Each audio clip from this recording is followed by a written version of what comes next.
They told me to bark. Not whisper, not speak, bark. My grandson's voice cracked between laughter and command. The kind of laughter that doesn't come from joy, but from cruelty, disguised as humor. "Come on, Grandma," he said, nudging the side of the metal cage with his shoe. "Show us how dogs do it." His friends snorted, and I remember how the air smelled of cheap beer and wet grass, how the evening light was the color of ash. I was 81 that summer, slower on my feet, but still proud. Still certain that respect wasn't something that expired with age. But in that moment, with my knees pressed to the concrete and my own grandson's laughter echoing off the garage walls, I realized respect was just another story the elderly tell themselves to sleep at night. I live now in a quiet home on the edge of town, a place that smells faintly of lavender and disinfectant, where the nurses speak in soft tones and the clocks tick loudly enough to remind you that time is still moving, even if your life no longer is. They say I'm safe here, and perhaps I am, though safety has its own kind of silence. Sometimes, late at night, when the corridor lights dim and the television hums low in the common room, I can still hear that cage door closing, the sharp metallic click that turned laughter into a verdict. It was a sound so small, yet it changed the architecture of my soul. I used to think humiliation came from grand betrayals, from public shaming or great loss. But it turns out it can come from something as ridiculous as a dog crate in your own daughter's backyard. It was supposed to be a family barbecue, burgers, music, the kind of shallow laughter that comes from people who've stopped knowing each other but still pretend for photos. My daughter had invited me, though I knew from her tone that it was out of obligation, not affection. "It would mean a lot to the boys," she'd said on the phone, but I knew what that really meant. It would look good to have you there. So I put on my best blouse, ironed my slacks, brought a bowl of potato salad that no one touched, and arrived precisely at noon because old women are always on time. There were balloons tied to the fence, a speaker playing music I didn't recognize, and my grandson, 18, maybe 19, already half drunk on the thrill of his own youth. He hugged me in front of everyone, exaggerated, too loud, and I remember thinking it felt more like mockery than warmth. They'd set up a small, inflatable pool for the younger kids, and beside it, a wire dog pen for their new golden retriever puppy. The puppy was soft and trembling, tail wagging nervously each time someone stepped too close. I understood that kind of fear, anticipation mixed with uncertainty, the kind that lives in creatures who haven't yet learned their worth.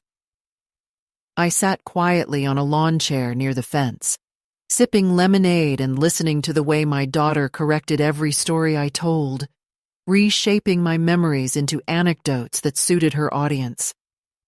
When I mentioned her late father, she winced as though memory were an infection to be contained.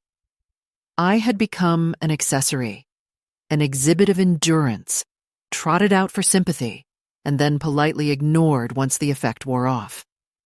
As the afternoon wore on, the laughter grew sharper, the conversations faster. Someone opened more beer, someone spilled sauce on the grass, and the sun began to tilt lower. My grandson and his friends, 3 of them, loud and restless, started tossing a ball near the dog pen.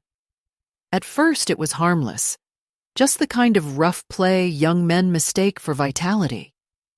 But then one of them, a boy with a cruel grin and eyes like polished stone, pointed at the cage and said something I couldn't quite hear. They all laughed, and my grandson looked at me, that lazy smirk crawling across his face. "Hey, Grandma," he called out. "You want to try the kennel? We can make room." The word slipped through the air like a joke meant to sting, and I tried to laugh it off, because that's what women of my generation were taught to do. Laugh at the discomfort, make it smaller than it feels. But they didn't stop.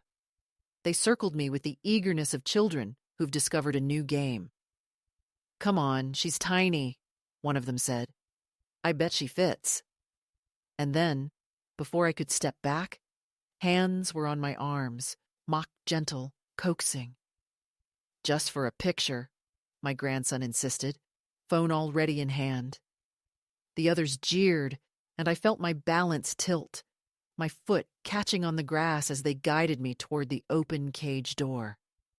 The metal was cold against my knees. I tried to rise, but one of them pressed lightly on my shoulder, not hard, but firm enough to remind me that I was no longer in charge of my own dignity. "Say something funny," another voice said. And then the line that burned itself into my bones: "Bark for us." I didn't. Not because I was brave, but because my throat had closed up around the shame. My silence only made them laugh harder. They filmed it. Of course they did. Everything cruel must now be captured. My grandson locked the latch with a flourish, bowed like a showman, and said, "Good girl." That was the moment the world tilted. The sound of their laughter blurred into the rustle of wind, the hum of distant music. My daughter was inside, cutting cake, oblivious or pretending to be. I stayed on my knees until they grew bored, until someone called them for food, and the door swung open again. The puppy came sniffing, curious, unafraid. I stroked its fur with shaking hands, whispering, "It's all right, love. It's all right." But I think I was speaking to myself. Later, when I told my daughter what happened, she looked at me like a problem she didn't want to solve. "Mom," she sighed, "they were just fooling around. Don't take everything so seriously." Her words were smooth, rehearsed, as though she'd said them many times before about many small betrayals. "He's a kid," she added. "You know how boys are." I wanted to tell her that I did know how boys were, that I had raised one, that cruelty doesn't begin as evil, but as permission. But instead, I nodded, like the obedient woman she had trained me to be, and went to bed early. That night, I couldn't sleep. Every time I closed my eyes, I saw the flash of the phone camera, the glint of metal, the way he laughed. My grandson, my blood, the same boy I once held while his mother rested, the same child whose fever I'd broken with cool cloth and whispered prayers. I remembered how he used to press his tiny palm to my cheek and say, "You're my favorite, Grandma." I wondered where that boy had gone, what kind of inheritance we pass down when we raise children who forget what tenderness feels like. I thought of calling the police, but who would believe an old woman against a handsome teenager with good grades and a bright future? I thought of telling the pastor, but shame is a quiet jailer. In the end, I did what women like me always do. I endured. I cleaned my scraped knees with salt water, made myself tea, and folded my pain into silence. But silence, I've learned, doesn't heal. It hardens. It waits. So when morning came, and I saw the notification light blinking on my phone, a message from a neighbor saying, "Saw something on Snapchat, is that you?" I felt something inside me twist into resolve. I clicked the link. The video was there.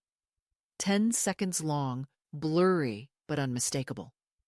My body in that cage, my grandson laughing in the background, the chorus of boys chanting, "Bark, bark," as if cruelty were sport. I watched it twice, maybe 3 times, not because I didn't understand, but because I needed to be sure that the nightmare was real. That was the day something broke in me, but not the part they expected. not my dignity, not my will. What broke was my tolerance. I'd spent a lifetime excusing people who called me fragile, invisible, irrelevant. But that morning, as sunlight spilled across my kitchen table and the sound of that hateful laughter replayed in my head, I realized I had one last thing left to lose, and it wasn't fear. It was patience. And once patience is gone, silence doesn't survive long either. I didn't call the police that day, not immediately. The first thing I did was wash the bruises on my knees again, this time with warm water instead of cold, because my hands were shaking too much to hold the bowl steady. The second thing I did was sit down at the kitchen table with a piece of paper and write out every detail I could remember, every voice, every word, every smell. That's what nurses do when something goes wrong on their shift. We document. It was an instinct that came back to me like muscle memory, precise and calm. A survival mechanism from another life when I was the one holding the clipboard, not the one being examined. I wrote down what time the barbecue started, who was there, how many drinks they'd had, what they said before the cage door closed, what they said after. I didn't stop to cry. I just wrote until my hand cramped and my throat ached with the unshed noise of it all. It wasn't for revenge then. It was for proof, because I knew how quickly truth evaporates when it comes from an old woman. When I was done, I folded the paper neatly and slipped it into the drawer with my bills. The clock said 3:30. The house was still, too still, the kind of silence that feels staged. I could hear the faint buzz of a lawnmower down the street, the squeal of a child's laughter that made me flinch for reasons I didn't yet understand. I poured myself a glass of water, sat down, and stared at the refrigerator door covered with family photos. There was my daughter, smiling on a beach in Mexico, my grandson at his graduation, tall and careless in his rented gown, the younger boy clutching a soccer ball. Not a single photo of me, not even one. I wondered if they had done it on purpose, or if it simply hadn't occurred to them that I might belong there too. At 4, the door opened. My daughter came in with the easy exhaustion of someone who has never had to apologize for anything in her life. Her husband trailed behind her, smelling of barbecue smoke and self-satisfaction. They had been laughing in the car. I could hear it before they entered the room, that careless rhythm of people who believe their world is intact. She paused when she saw me sitting there, paper folded in front of me, face still. "Mom," she said, "you look upset." I didn't answer at first. I just looked at her, really looked, at the way her eyes avoided mine, at how her hand went instinctively to her hair when she felt uncomfortable.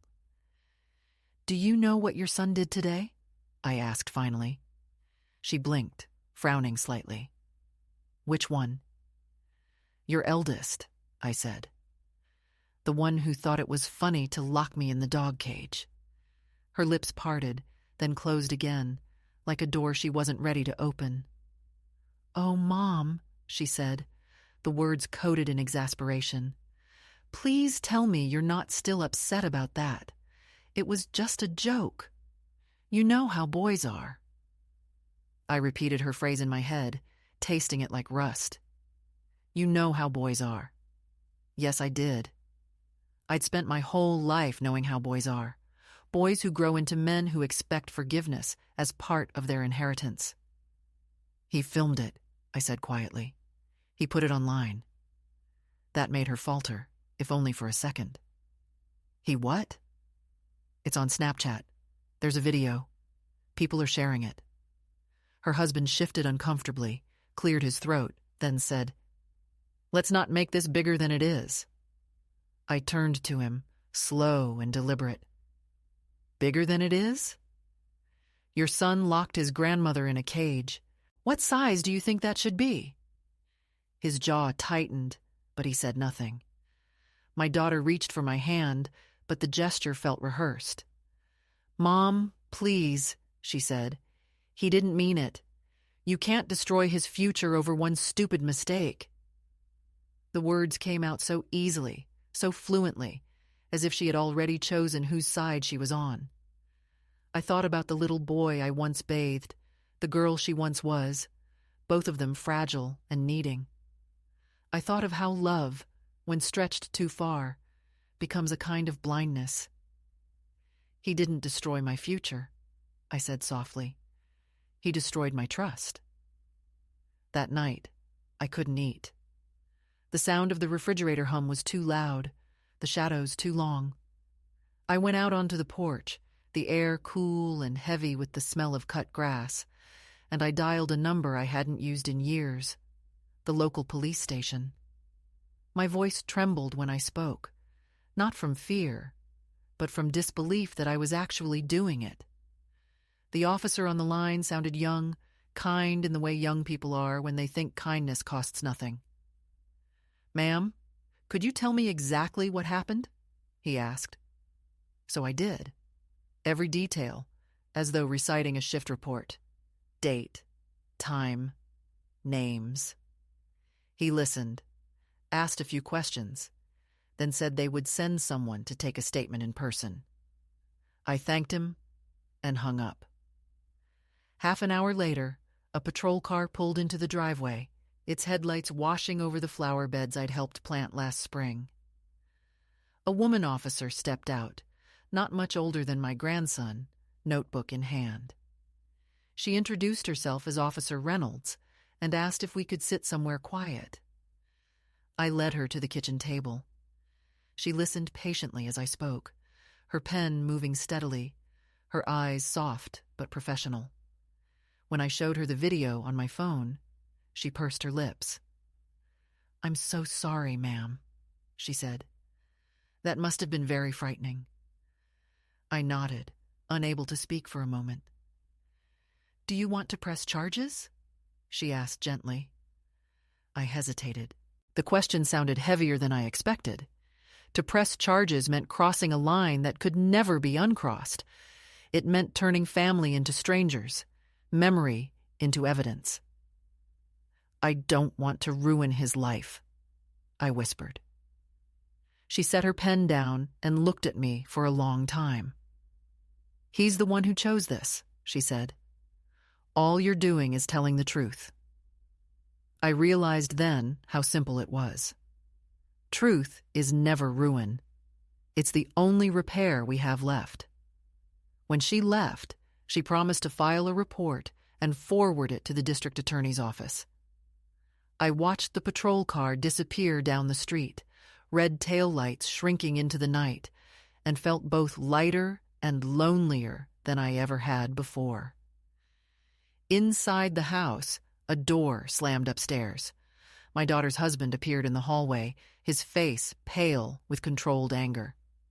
"What the hell did you just do?" he hissed. "You called the cops?" I met his eyes. "I did." "Do you have any idea what this will do to him?" he demanded. "He's already terrified." I almost laughed at that. "Terrified?" I said. "He should be. Maybe it'll teach him what fear feels like when you can't get out." He flinched as though struck. "You've lost it," he muttered, and turned away. I didn't sleep that night either.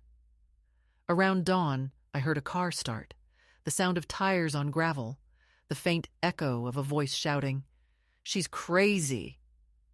The window pane caught the reflection of the rising sun, a pale gold light spilling across the floor, indifferent and clean.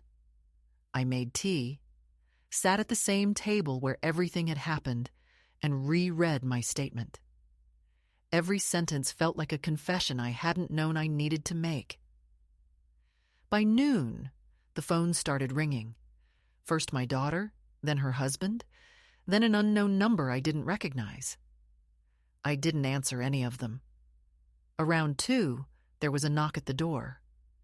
When I opened it, a woman stood there, older than the officer, wearing a navy suit and carrying a clipboard. "Mrs. Caldwell?" she asked. "I'm from Adult Protective Services. We received a report." Her tone wasn't accusing, just matter of fact. "I'm here to check on your well-being." I let her in. She inspected the bruises, asked if I felt safe, took notes on everything from medication to family contact. When she finished, she looked at me carefully and said, "You did the right thing." The words sounded foreign, almost absurd. No one had ever told me that before. That evening, my daughter came home alone. Her face was tight with anger, her eyes red from crying. She didn't sit down. "They suspended him," she said flatly. "He can't go back to school until this is sorted out. Do you feel good about that?" I opened my mouth, but she cut me off. "You couldn't just let it go, could you? You had to make it a spectacle. Mom, everyone's talking. His friends saw the police at our house. Do you even understand what you've done?" I stood slowly. "I understand exactly," I said. "For once in my life, I understand perfectly." She stared at me, her expression shifting from fury to disbelief. "You've lost your mind," she whispered. "No," I said. "I've found my backbone." When she left, slamming the door hard enough to rattle the windows, I felt the house exhale. It was as though the walls had been holding their breath for years. I went to the backyard, the same place where it all began. The cage was still there, the latch bent slightly from use, the grass around it trampled. The puppy was gone, given away, probably to erase the evidence of its purpose. I stood there a long time, listening to the quiet hum of the neighborhood, the faint rustle of wind through the trees. I thought about the word evidence, how cold it sounded, how necessary it was.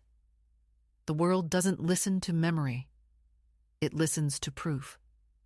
That was the day the silence broke. The day I became not a grandmother or a victim, but a witness. To my own life, to the ugliness people create when they believe they won't be held accountable. It was the day I learned that sometimes justice begins not with anger, but with a pen and a piece of paper written by hands that refuse to tremble. After the report was filed, life inside the house took on a strange and heavy rhythm, as if the walls themselves were waiting for something to happen. My daughter stopped speaking to me unless it was to ask about logistics, when I planned to move out, whether I still needed her car for errands, what I would tell the neighbors if anyone asked about the police. The air between us thickened with unspoken words and the constant rustle of her resentment. My grandson didn't come home for days, and when he finally did, he avoided me completely. I could hear him in the evenings, moving around upstairs, the sound of doors opening and closing, the muffled vibration of his phone as messages poured in. I imagined the gossip spreading like a stain through the small town, the kind of story people tell with lowered voices, pretending to be sympathetic while savoring the drama. The footage, the cage, the laughter. It was no longer just a family matter. It had become something larger, uncontrollable, a wildfire of humiliation that none of them could contain. I spent most of my days in silence, cleaning out drawers, folding laundry, making small lists of things I might need when I eventually left. I didn't know where I would go, only that I couldn't stay here much longer. Each morning, I found new evidence of my daughter's discomfort. My teacup moved to the far end of the cupboard, my seat at the table quietly replaced with a decorative vase, my slippers accidentally thrown out with the trash. These were not grand acts of cruelty, but tiny, precise erasures, the kind that hurt more because they pretend to be mistakes. Every detail whispered the same message. You are no longer wanted. The investigation moved slowly, painfully so. Officer Reynolds called once a week to update me, her tone steady but cautious, as if she feared her words might tip me into despair.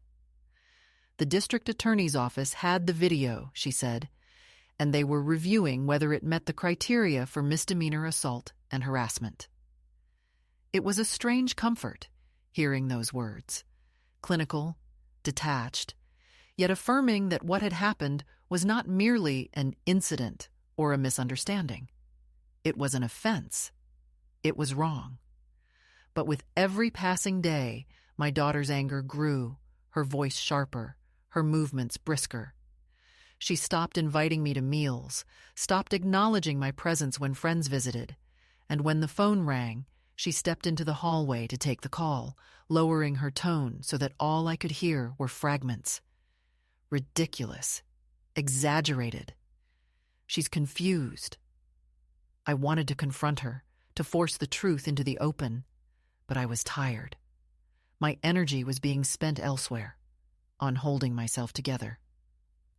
It was the neighbor, Mrs. Delaney, who first told me the video had spread beyond the neighborhood. She found me outside one afternoon, trimming the dying roses, and said in that apologetic way people use when they're half enjoying the gossip. It's all over Facebook, you know. They're saying it was some kind of prank gone wrong. Terrible business. I hope you're all right. I smiled tightly, thanked her, and went back to my pruning, though my hands trembled so badly I nearly snapped a stem. That night, I opened my daughter's laptop while she was asleep and searched my own humiliation. It didn't take long to find. There I was, on my knees, blurred but recognizable, my hair silver in the low light, my voice barely audible under the chorus of laughter. The caption read, "When Grandma forgets who the pet is." I didn't cry. I watched it 3 times, then closed the screen. Crying would have meant surrendering to their version of events, letting their laughter define me. Instead, I printed out the still frame where my grandson's hand was visible on the latch, his face half turned toward the camera, mouth open in joy.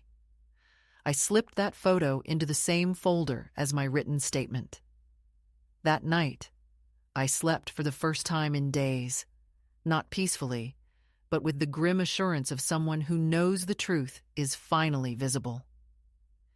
In the following week, small retaliations began to surface. My daughter's friends stopped returning her calls. Her husband came home later, and later, his silence heavy with blame. I overheard them arguing one night, their voices sharp behind the closed bedroom door. "She's destroying him," he said. "Do you know what they're saying online? He'll never get into college with this kind of stain." My daughter's voice broke, low and tight. "She's my mother," she said. What was I supposed to do? "Keep her quiet," he spat. Then the sound of footsteps, something falling, silence again. I sat in my room, back pressed against the headboard, listening to the collapse of their composure. It should have made me feel vindicated, but it didn't. It made me feel old. The days blurred together after that. My grandson stopped going to school altogether, claiming he couldn't face the stairs. My daughter quit her volunteer committee, saying she needed a break from judgmental people. And I became the ghost that haunted them all, silent, polite, impossible to erase. They avoided my eyes, avoided the kitchen when I was in it, avoided the truth. But the truth doesn't vanish just because people look away. It lingers, it festers, it fills the air with something dense and sour. Then, one morning, a letter arrived from the prosecutor's office. It was brief, formal, the kind of language that belongs to bureaucracy, not emotion. They were proceeding with charges: misdemeanor harassment, unlawful restraint, and distribution of humiliating material. My hand shook slightly as I read, not from fear, but from the shock of being believed. After decades of being told to calm down, to lower my voice, to be reasonable, someone had decided that my pain deserved a name in ink. I placed the letter carefully in the drawer beside my statement and the photo, a trinity of truth. When my daughter found out, her fury erupted. She cornered me in the kitchen, eyes wild, voice trembling. "How could you?" she shouted. "Do you want to send your own grandson to jail? Is that what you want on your conscience?" I stood still, hands on the counter, steadying myself. "I want him to understand what he did," I said. "I want him to see that the world doesn't bend around his cruelty." "He's a child," she screamed. "He's 19, I replied quietly. "Old enough to drink, to drive, to vote. Old enough to know what cages are for." After that, she stopped pretending altogether. Meals disappeared from my tray, laundry went undone, doors slammed in my face. Once, I found my medication scattered across the floor, the pills crushed under a shoe. I said nothing. It was easier to live like a ghost than to argue with people who'd already buried you in their minds. But each small act of erasure only strengthened my resolve. I had lived through worse than isolation. I had lived through widowhood, through poverty, through the slow, humiliating fade of relevance that comes with old age. What frightened me wasn't being alone. It was realizing how easily love could transform into disgust. The court date was set for 3 months later. Until then, there were interviews, evaluations, endless forms. A social worker named Ellen began visiting once a week. She was gentle but firm, the kind of woman who spoke directly, who didn't fill silence with pity. "They'll try to intimidate you," she warned. "Don't let them. The law's on your side." I nodded, grateful for her presence, though I could see the exhaustion in her eyes. "You must see a lot of cases like mine," I said once. She hesitated, then answered softly. "More than you'd believe, but not many make it this far." At night, I began hearing the cage again, not the real one, but its echo, the metallic clink, the creak of the hinges, the muffled laughter that turned into whispers in the dark. It wasn't fear that kept me awake. It was memory, looping endlessly like an unfinished song. Sometimes I imagined confronting him in court, looking him in the eye as the judge read the charges, waiting for the moment when his smirk finally faltered. Other nights, I imagined him as a small boy again, feverish and trembling in my arms, whispering that I was his favorite person in the world.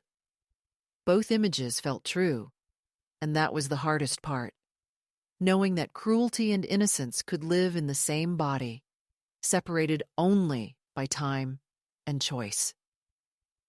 One evening, while my daughter was out, I sat in the living room, surrounded by the debris of their perfect lives, the designer furniture, the carefully curated photographs, the hollow trophies of success, and felt a strange, calm certainty settle over me.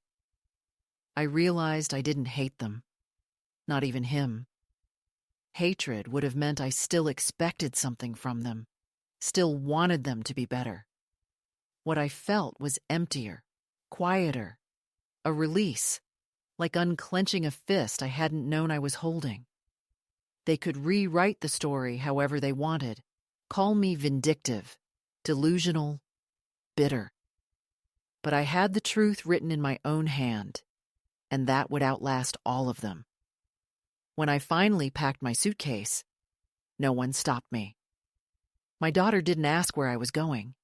She didn't even look up from her phone. I left the key on the counter, closed the door softly behind me, and stepped into the cool evening air. The street was quiet, the sky bruised with the colors of dusk. Somewhere in the distance, A dog barked, low, steady, unafraid. I smiled at the sound. The world keeps strange symmetries, and sometimes, if you're lucky, they're merciful ones. The next morning, I took the bus to the courthouse to meet with Ellen and the district attorney. As we went over my testimony, I caught my reflection in the glass. Tired eyes, lined face, but something unyielding there, too. For the first time in a long while, I recognized myself. The escalation hadn't come with fire or vengeance, but with the slow, deliberate reclaiming of my own name. The cage had been theirs. The freedom was mine. When I left my daughter's house, I thought I was walking into emptiness, but it turned out that emptiness can be a kind of beginning. I rented a small room at the edge of town, above a florist's shop, where the scent of soil and damp petals drifted through the walls. The landlady, Mrs. Grant, was a widow with sharp eyes and no patience for sentiment. She handed me the key without ceremony and said, "Rent's due on Fridays. No visitors after 10. It suited me perfectly. The room was plain, a single bed, a narrow wardrobe, a small window overlooking the street. But it was mine, and that was enough. For the first time in months, I could breathe without hearing someone's sigh of disapproval in the next room. Each morning, I woke before dawn, made tea on the small kettle by the window, and watched the shop owner arrange buckets of roses and tulips below. The world looked simple from that height. People walking to work, the bus hissing to a stop, the early light sliding between buildings. Sometimes I wondered if my daughter passed this way, whether she looked up and thought of me, but I doubted it. She had folded the story of me neatly into a box labeled Trouble and moved on. That was her way. I didn't expect reconciliation anymore. What I wanted was to remember who I had been before her voice became the law of my life. It was Officer Reynolds who helped me find something close to purpose again. She called one afternoon to tell me that the court date had been confirmed, and then, almost hesitantly, she asked how I was managing. When I told her about the room and the flower shop, she laughed softly. "That sounds peaceful," she said. "You should come down to the community center sometime. We run a support group for victims of elder abuse. You don't have to speak, just listen." The phrase elder abuse made my stomach tighten. It sounded clinical, something that happened to other people, not to women who had once run households, worked double shifts, and raised families. Still, the next Thursday, I went. The community center was a squat, faded building beside a library, its walls lined with bulletin boards and mismatched chairs. Inside, a circle of people sat holding paper cups of coffee, each of them wearing the same look of careful caution, like animals learning to trust light again. A woman with gray hair and the calm voice of a teacher introduced herself as Margaret, the facilitator. She asked if I wanted to share my story. I shook my head. She nodded, unbothered. "You don't have to talk," she said. "You just have to be here." I listened as others spoke. Stories of sons who stole savings accounts, daughters who sold houses out from under them, neighbors who called them senile to silence their protests. Each tale carried its own shape of betrayal, but the undercurrent was the same: the slow erasure of dignity. By the end of the hour, my throat felt raw from holding back words, but I stayed quiet. When the session ended, Margaret handed me a small card with a number written on it. "If you ever need to talk, day or night," she said, "call me." I tucked it into my wallet. I didn't call that night, but knowing I could was enough. Slowly, life began to form new habits around me. I started helping in the flower shop downstairs, sweeping floors, trimming stems, learning the quiet rhythm of petals and water.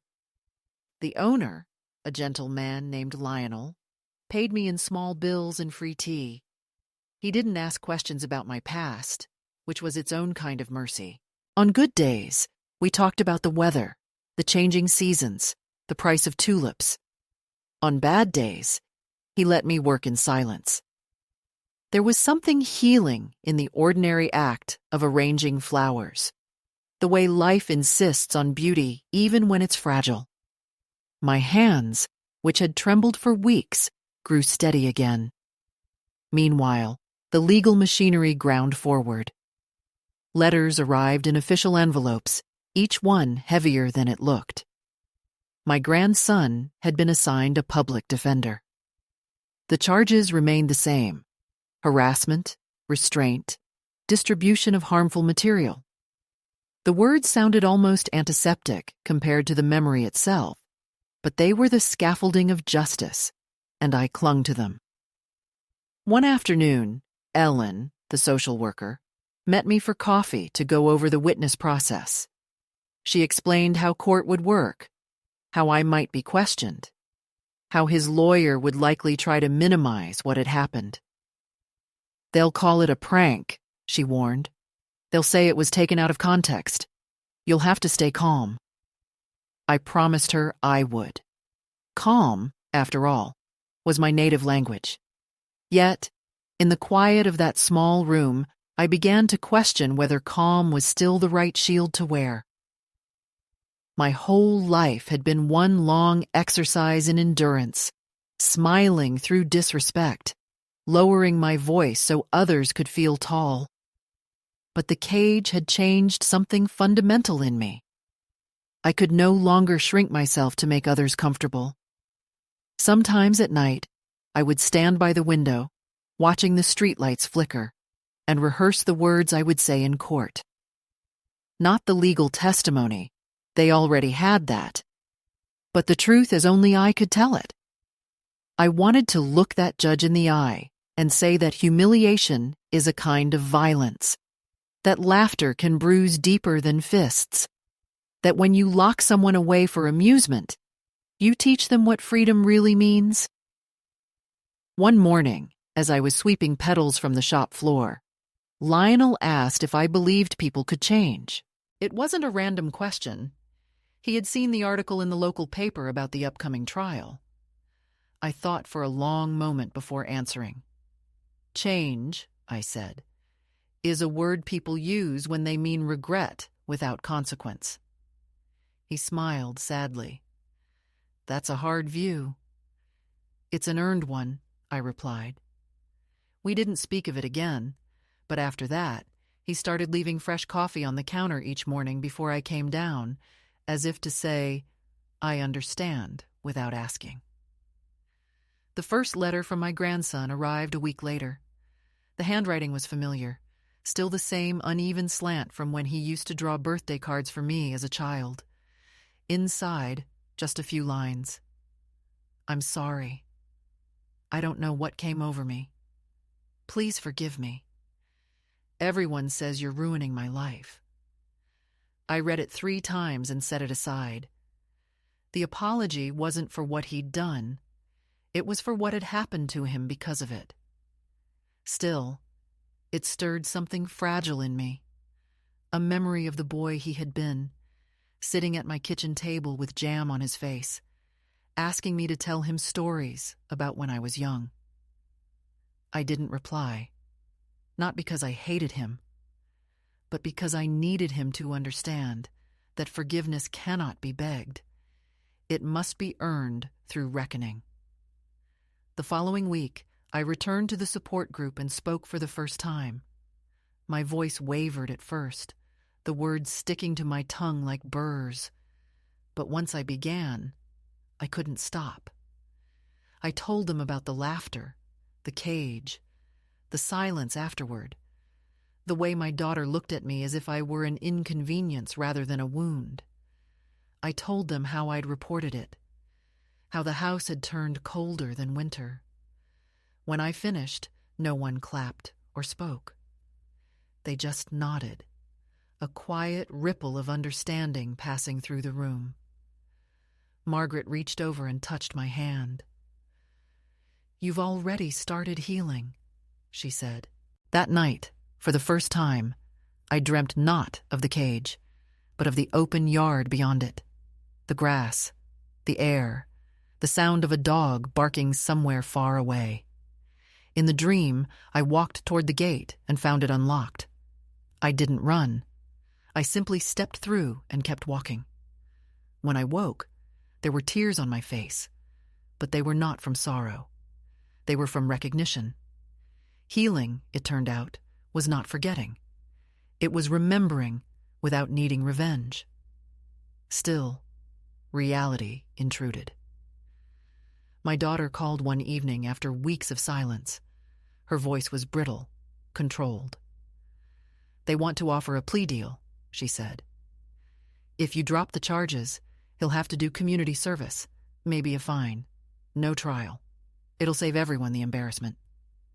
I listened quietly, then asked, "And what will it teach him?" She hesitated. "That you're merciful," she said. "That you still love him." I smiled, though she couldn't see it. "Mercy isn't love," I said. "It's a warning." And before she could reply, I hung up. After that call, something inside me shifted for good. The trial was no longer about punishment. It was about acknowledgement. It wasn't vengeance I wanted. It was validation that what they had done was real, that my pain wasn't a performance, that old women are not invisible unless they choose to be. That understanding became a kind of quiet strength. I started dressing differently for court meetings, wearing the deep navy coat I had saved from my nursing days, the one that made me feel grounded. When I looked in the mirror, I saw not a victim, but a witness. Older, yes, but unbroken. A week before the hearing, I received another letter, this time from my grandson's attorney, full of polite language and legal coaxing. They wanted to discuss a resolution. I folded it once, twice, and placed it in the bin. Some things do not need resolution. They need reckoning. That night, I brewed tea and sat by the window until the sky turned gray. The florist's lights went out, and I could hear Lionel locking the shop below. The town was quiet, the kind of quiet that feels earned.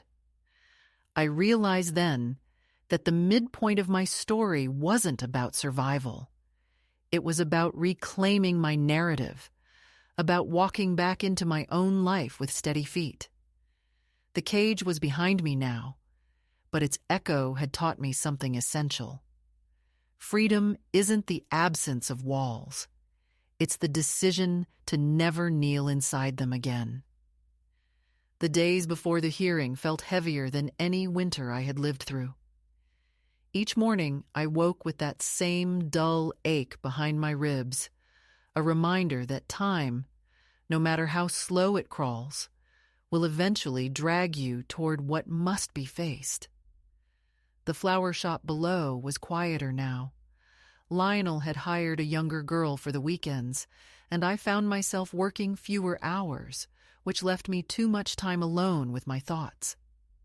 I tried to fill the hours with routine, polishing the kettle, writing small lists, feeding the stray cat that had started sleeping by my window. But nothing could muffle the low hum of dread that followed me like an echo. The court date was approaching, and with it came letters, phone calls, and the endless reminder that even truth carries a price. One afternoon, a thick envelope arrived with my daughter's handwriting on the front. I hesitated before opening it, half hoping it was an apology, half fearing it was another wound. Inside was a letter, 5 pages long, written in her neat, careful script. She began with civility, the kind of politeness people use when they are preparing to wound you gently. She said she hoped I was well, that she'd been praying for me, that she wanted to find peace before things went too far. Then came the real message, layered beneath the soft words. She wanted me to withdraw the charges. She wrote that her son was suffering, that the family had become a spectacle, that neighbors whispered behind their backs at church. "He's just a boy who made a mistake," she wrote. "You've made your point. Please, let it end here before it destroys us all." I read it twice, each line heavier than the one before, until my hands began to tremble. There was no mention of the cage, no acknowledgement of the act itself, only of the consequences it had brought upon them. I folded the letter carefully, slid it back into the envelope, and placed it on the table beside the others. I didn't tear it up, didn't throw it away. I wanted to keep it as proof that sometimes cruelty comes not from malice, but from denial. That night, as rain tapped against the window, I lay awake thinking about the word forgiveness. It's a word people like to give to others as if it were a gift you owe them. But forgiveness, I've learned, cannot be demanded. It has to grow like something fragile and slow, watered by understanding, not pressure. My daughter didn't want forgiveness. She wanted silence. There's a difference. 2 days later, I ran into Officer Reynolds at the courthouse when I came to sign additional documents. She looked tired, her hair pulled back loosely, dark circles under her eyes. "They've hired a private attorney now," she told me. "They're going to push hard for dismissal." She hesitated before continuing. "They've also reached out to the press." I blinked. "The press?" She nodded. "Local paper. They framed it as a family dispute. I wanted you to hear it from me first." That night, when the article appeared online, the headline read, "Family Rift Deepens. Grandmother Takes Grandson to Court." The photograph was one from years ago, a smiling image of me holding him as a toddler in my arms, both of us laughing. The story painted everything in soft, ambiguous tones, using words like miscommunication and regret. It quoted my daughter, "We just want our family to heal." There was no mention of cages, of humiliation, of laughter that cut through bone. Reading it, I realized how easily truth can be rewritten by those who control the ink. The next morning, the flower shop's front door chimed earlier than usual. Lionel called up to me, and when I came down, a young woman was waiting, reporter's badge around her neck, notebook in hand. She introduced herself politely, her smile the professional kind that hides hunger. "I'm writing a follow-up piece," she said. "I'd like to get your side of the story." For a moment I considered refusing, but then I looked at her, really looked, and saw not malice, but curiosity. "All right," I said. "Come upstairs." We sat by the small window where the light was soft and unflattering, and I told her the story, not sensationalized, not dramatized, just as it happened. I described the laughter, the silence afterward, the refusal to acknowledge it. She wrote quickly, occasionally looking up to meet my eyes. When I finished, she closed her notebook and said, "I'm sorry you went through that." I didn't answer. Sorry was too small a word to fit around something that had reshaped an entire life. When her article was published, the tone was different. It wasn't perfect, but it was human. She wrote about respect, about how families often confuse loyalty with silence, about the quiet epidemic of older people treated as burdens rather than ancestors. The reaction surprised me. Letters arrived at the florist's address, small envelopes from strangers, most unsigned. Some were simple. "Thank you for speaking." Others told stories of their own, of sons who shouted, daughters who ignored, neighbors who dismissed them. Reading them, I realized how many invisible cages exist in ordinary homes. My story was just one of many. But the attention brought new storms. My daughter called again, this time furious. "How could you talk to them?" she demanded.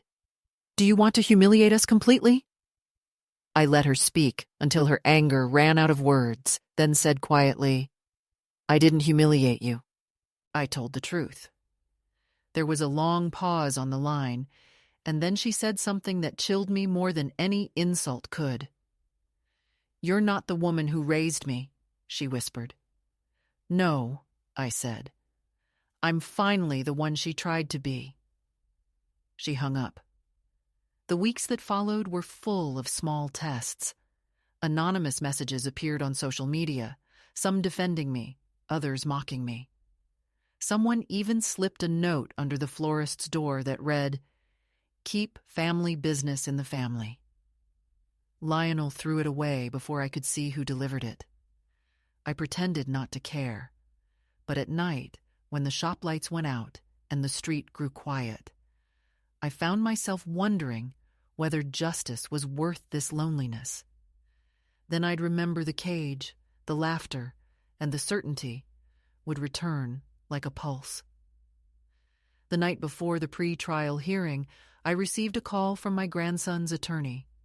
His tone was professional, his words precise. "My client would like to meet privately before the hearing," he said, "to apologize in person, off the record." I hesitated. Part of me wanted to slam the phone down. Another part, smaller but stubborn, wanted to see his face when he spoke the word sorry. I agreed. The meeting took place in a small conference room at the courthouse. The attorney sat between us, hands folded, ready to moderate. My grandson looked older, thinner, his arrogance dimmed but not gone. When he finally raised his eyes to mine, there was a flicker of something. Shame, perhaps, or confusion. "I didn't mean to hurt you," he began. His voice was quieter than I remembered. "It was stupid. I wasn't thinking. I didn't think you'd take it that seriously."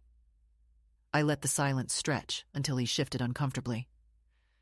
"You locked me in a cage," I said, my tone calm, almost gentle. "How serious did you expect that to feel?" He looked down. "Everyone was laughing," he murmured. "I thought it was a joke." "And when you saw my face, did it still look funny?" I asked.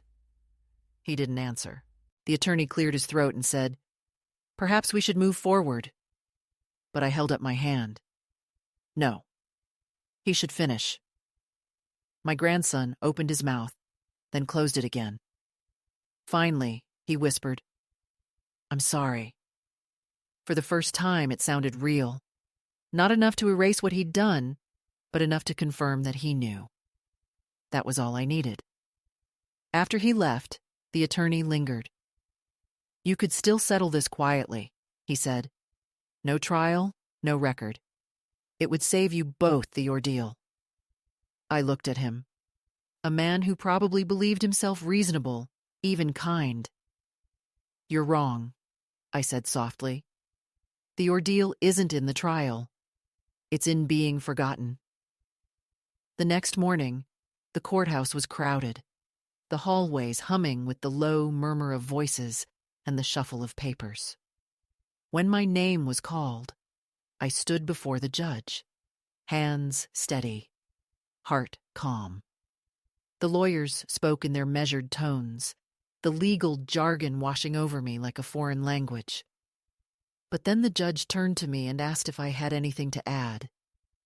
For a moment, I almost said no. Then I looked at my grandson sitting there, head lowered, his life stretched out before him like a map of unearned chances, and I spoke. "I am not here to destroy anyone," I said. "I am here because silence teaches cruelty, that it can live without consequence. I raised him to be better than this, and if holding him accountable is what it takes to remind him of that, then so be it. I don't want his future. I want his conscience." The courtroom was quiet, Even the judge looked momentarily moved before returning to his formal tone. The hearing ended with no final sentence that day. It was only the beginning of the formal trial process. But as I walked out into the sunlight, something inside me shifted. The fear that had lived in my chest for months finally loosened. The fight was far from over, but I no longer felt small within it.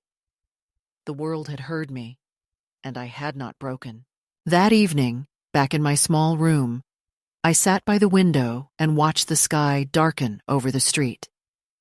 The stray cat curled at my feet, purring softly. I made myself a cup of tea, the kind my mother used to drink, and thought about the strange symmetry of it all. The cage had been metal, cold and small, but this new kind of confinement, the silence, the shame, had been worse. Now both were open. I wasn't free because someone let me out. I was free because I decided I no longer belonged inside. The morning of the trial arrived with a sky that looked like bruised silk, heavy and uncertain, as if even the weather hesitated to witness what would unfold. I woke before the alarm, long before the sun began its slow crawl above the rooftops, and sat by the window in my plain navy dress, the one I had ironed the night before with deliberate precision. The steam from the kettle clouded the glass, and for a moment, the reflection staring back at me was both familiar and foreign. A woman who had been broken down and remade in the quiet furnace of humiliation. I tied my hair into a low knot, pinned the silver brooch that had belonged to my mother onto my collar, and breathed slowly until my pulse settled into something steady. The body remembers fear, but it can also be trained to carry dignity like armor. Lionel insisted on driving me to the courthouse. He arrived just after 7, holding 2 cups of coffee that smelled faintly of roasted almonds. "You don't have to do this alone," he said. His kindness nearly undid me. I wanted to tell him that solitude wasn't always loneliness, that sometimes standing alone was the only way to hear your own voice without the noise of others. But I simply nodded and followed him down the stairs. The florist's window glowed behind us as we left, a soft tableau of color against the pale dawn. It struck me that flowers endure so much handling before they ever reach beauty. Trimmed, bound, cut, and still they open. Maybe we aren't so different. The courthouse was already awake, its marble corridors echoing with the shuffle of heels and the low murmur of anticipation. Reporters lingered near the entrance, their cameras hanging like extra limbs, searching for an angle, a quote, a photograph that could flatten a life into a headline. As I walked past them, one young man called out my name. "Mrs. Caldwell," he said, "do you think justice can heal a family?" The question was so absurd in its neatness that I almost laughed. Instead, I replied quietly, "Justice doesn't heal. It prevents infection." Then I kept walking. Inside the courtroom, the air felt both sacred and suffocating, heavy with the ghosts of every confession that had ever been forced into the light. My daughter sat on the opposite bench, her face pale, eyes fixed on a point somewhere above the judge's shoulder. My grandson sat beside his attorney, shoulders tense, jaw tight, a young man trying to look older than his guilt. When he glanced at me briefly, I saw a flicker of the boy he once was, the child who used to draw me pictures of dragons and call me his best friend. The memory hit like a wave and then receded, leaving only salt behind. The prosecutor, a woman with a steady gaze and a voice like tempered glass, began her statement. She spoke of dignity, of accountability, of the quiet violence that happens behind closed doors when age becomes an excuse to dismiss pain. She didn't raise her voice. She didn't need to. Every word carried the weight of something irrevocable. Then came the defense, smooth, careful, designed to unmake me politely. The attorney described the event as a thoughtless prank, a misguided attempt at humor, emphasizing youth, immaturity, lack of intent. Each phrase chipped away at the edges of truth, like a sculptor trying to make ugliness disappear beneath polish. He said I had misunderstood, that there had been no malice, that the video had been taken out of context. I sat still, hands clasped in my lap, listening as my own suffering was translated into rhetoric. When it was my turn to speak, the courtroom grew still.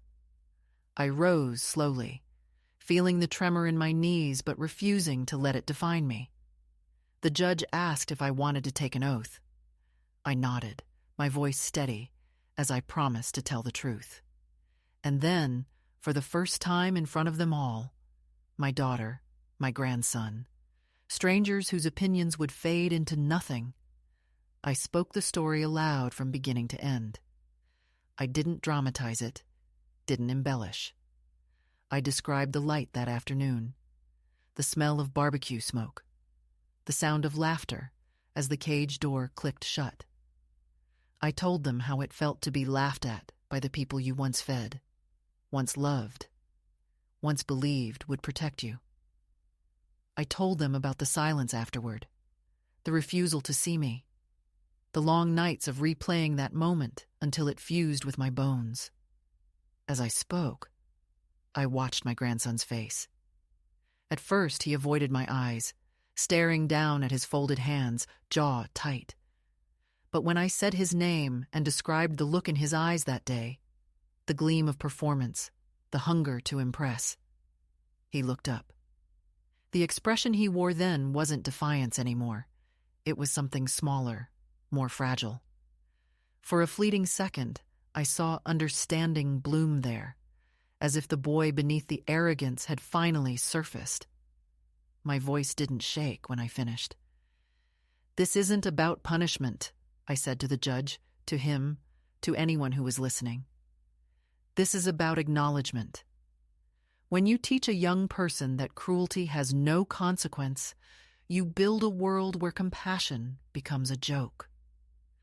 The judge was quiet for a long time after I sat down. The room seemed to hold its breath.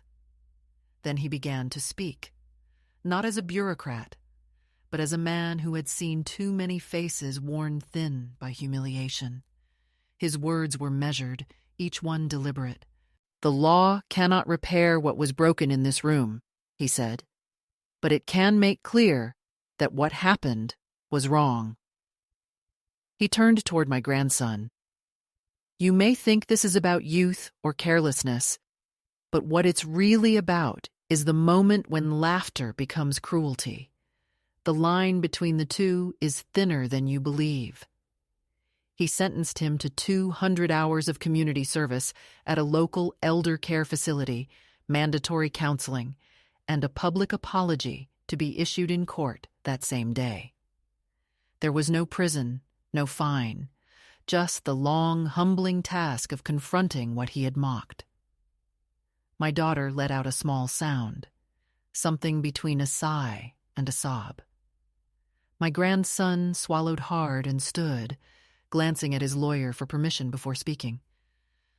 "I'm sorry," he said, his voice trembling but clear. "For what I did. For what it meant. I didn't understand what it would do to her. I thought I was being funny. And now I see that it was just cruel." He looked at me directly then, and though I wanted to believe him, forgiveness doesn't arrive on command. It comes slowly, in fragments, and that moment was only the first crack in the wall between us. When the session ended, people began to move. Papers shuffled. Chairs scraped. Reporters leaned toward each other, already shaping headlines. But I remained seated for a while, hands resting on my knees, feeling the strange stillness that follows a storm when everything damaged is finally visible. in the light. Lionel waited for me outside the courtroom. "It's done," he said softly. "Yes," I answered. "It's done." But what I meant was something different. It wasn't finished. It was transformed. The shame had shifted its weight, no longer pressing on me, but on those who had earned it. Outside, the air smelled of rain and asphalt, that peculiar clean scent that follows thunder. My daughter approached me hesitantly, her face pale, her hands twisting together. "Mom," she said, "I don't know how to fix this." I looked at her, at the woman she had become, tired, frightened, still half a child inside, and felt the faint stirrings of something that wasn't forgiveness, but recognition. "You can start," I said, "by listening when someone tells you they're hurt. It's not too late to learn that." She nodded, eyes brimming, but I turned away before she could say more. Some words have to live unfinished to retain their truth. That evening, back in my small room above the florist, I removed the brooch from my collar and set it on the table beside my cup of tea. My hands were steady now, the tremor gone. I opened the window, letting the night air in, and listened to the city breathing below. Somewhere in the distance, a siren wailed, a car door slammed, life moved forward. I thought about what the judge had said, about how laughter and cruelty share a border so thin that most people cross it without noticing. I had spent my whole life on the receiving end of such crossings, people meaning well but diminishing me, joking but cutting deep. It had taken a cage, a courtroom, and a judge's voice to remind me that dignity is not granted by others. It's claimed by surviving what they do to you. I didn't feel triumphant. Justice doesn't bring triumph. It brings equilibrium, the quiet settling of weight after a long imbalance. I sat there until the tea went cold, tracing the rim of the cup with my finger, and realized that I no longer felt afraid of being forgotten. The world had heard my story. More importantly, I had heard it myself, spoken aloud without apology. For the first time in years, my silence was not a prison, but a choice. The cage, the laughter, the humiliation, they no longer owned me. I had stepped beyond them, carrying only the lesson that even the smallest act of cruelty deserves its reckoning, and that sometimes the loudest form of justice is simply standing, unbroken, in the place where they expected you to kneel. When the trial was over and the noise of the courthouse faded into memory, my life did not return to what it had been before. I suppose that was never the goal.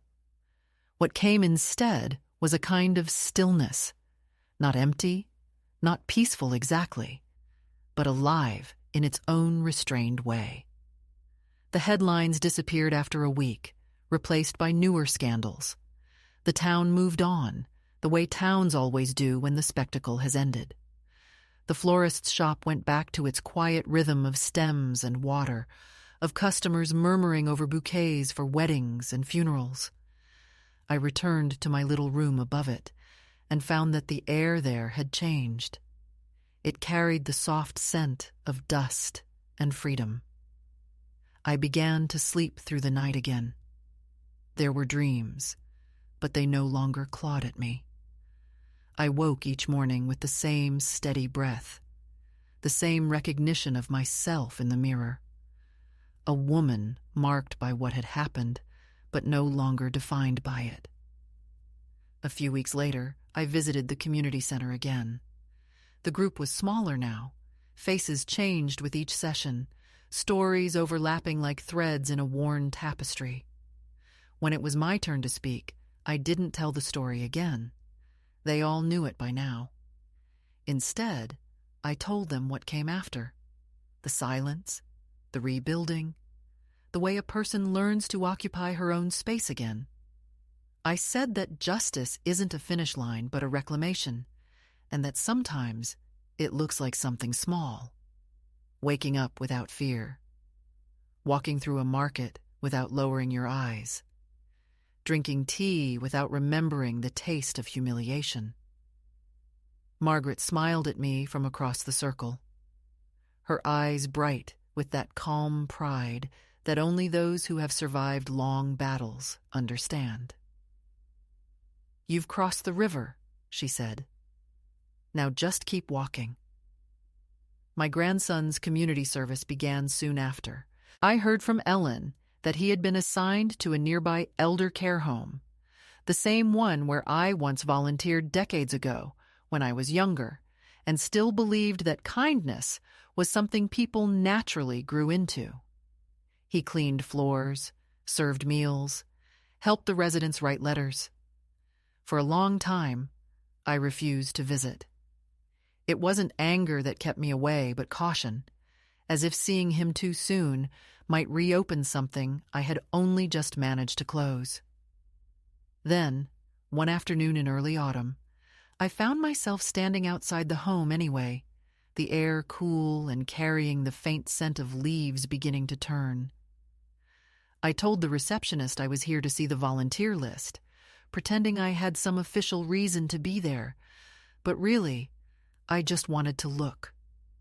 Through the wide glass doors of the dining room, I saw him, head bent, handing a tray to an old man who was smiling up at him with toothless warmth. My grandson's movements were awkward, uncertain, but not unkind. He looked older, quieter. The arrogance was gone, replaced by something that resembled humility. I didn't go inside. I stood there for a while, watching, and then I walked away. That was enough. Autumn deepened into winter. The florist's shop filled with pine and holly. Lionel hung a small wreath on my door and refused payment for it. The cat that had once been a stray now slept inside, curled at the foot of my bed. My daughter called on Christmas Eve. Her voice was hesitant, stripped of its former sharpness. She said that she missed me, that she hoped I was warm, that perhaps in the new year we could meet for lunch. There was no mention of the past, no apologies, no defense, just that thin bridge of possibility people build when they are trying to find their way back to something lost. I told her yes, not because I had forgotten, but because memory doesn't have to be a cage either. Some wounds, I've learned, don't close. They soften. On New Year's Day, I walked to the park near the courthouse. The air was cold and the grass brittle underfoot, but the sky was clear, the kind of blue that feels earned. Children played in the distance, their laughter sharp and bright, and for the first time that sound didn't make my stomach tighten. I sat on a bench near the fountain and took out my small notebook, the one where I had first written my statement months ago. Most of the pages were filled now, dates, thoughts, fragments of memory turned into testimony. On the last page, I wrote, "I am still here." It wasn't defiance. It was a fact, simple and complete. Sometimes late at night, I imagine that cage again, but it no longer holds me. It sits somewhere far behind me, rusting quietly in the yard of memory. The laughter has faded, replaced by the echo of my own voice speaking truth in that courtroom, steady and unbroken. I think of all the women like me, mothers, grandmothers, sisters, who were told to be quiet, to let things go, to remember that family comes first. I want them to know that family is not an altar where you sacrifice your dignity. It is a place where respect must live or it dies. If they cannot find that respect at their tables, they can build their own, even if it is just a small one, set for one person and a single cup of tea. The days now are ordinary, and that ordinariness feels sacred. I tend to the flowers in the shop, arrange lilies and daisies for people I will never know, and each bouquet feels like a quiet declaration that life, no matter how bruised, insists on blooming. Sometimes I write letters to myself, to the woman who knelt in that cage, to remind her that she got up, that she kept walking, that she found her way to a window full of light. If there's any lesson in what happened, it's this: cruelty ages faster than love. The ones who laugh at your pain will eventually hear the silence that follows and realize it was never laughter at all. It was the sound of their own emptiness echoing back. I no longer wish them harm, I wish them clarity. Now, when I step out onto the street and the cold air touches my face, I feel the pulse of my own heart steady and sure. I walk past the courthouse sometimes, not out of bitterness, but out of gratitude. That place, once the scene of my humiliation, became the room where my voice returned to me. Justice didn't heal me. It reminded me that I was never powerless to begin with. I am not a story they can tell anymore. I am the one who tells it. And so the days pass, one after another, slow and deliberate. I drink my tea. I feed the cat. I open the window to let in the morning. I am 82 now. My hands ache sometimes. My knees protest. But inside, I am steady. The world continues to turn, indifferent and luminous, and I have learned to turn with it. The laughter that once broke me has become nothing more than a memory of sound. What remains is my own voice, calm, certain, and utterly free.